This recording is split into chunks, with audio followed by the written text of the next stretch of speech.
Tapos na ang Kamara sa pagpasa ng mahalagang panukalang batas bago pa mag-adjourn sinidye.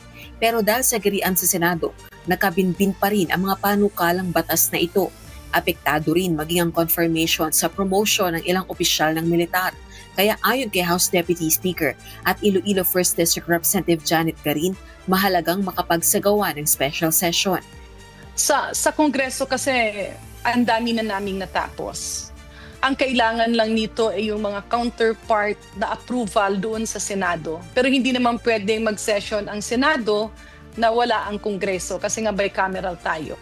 So walang problema, no, ang nasang-ayunan ng liderato ng Kongreso under Speaker Bogie D, of course, and our Senior Deputy Speaker Dinan Fernandez, na nasang-ayunan ng lahat na kapag magkaroon ng special session ay babalik sa Metro Manila, no, yung mga kongresistang nasa probinsya na.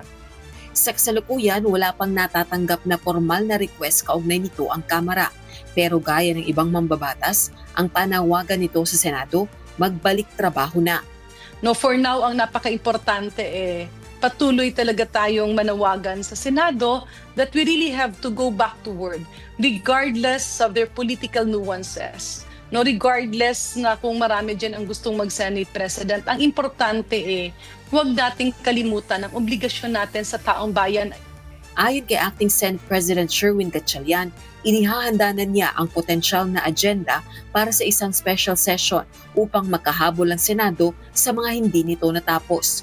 Insofar as special sessions concerned, ang ina-arrange namin ngayon ay yung mga topics. Like yesterday, kausap ko yung Commission on Appointments, nagpa-brief ako tungkol dun sa mga general na hindi na pina-confirm.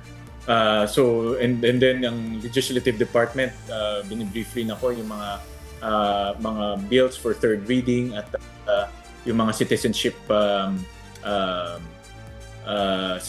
confirmations. No? So yun yung mga tinututukan natin in preparation for potential special session.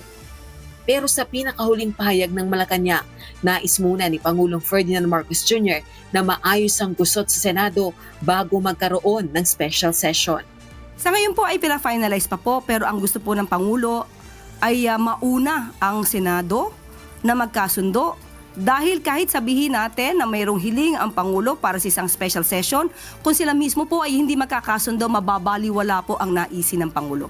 Rosa Licos, humahataw sa balita ngayon.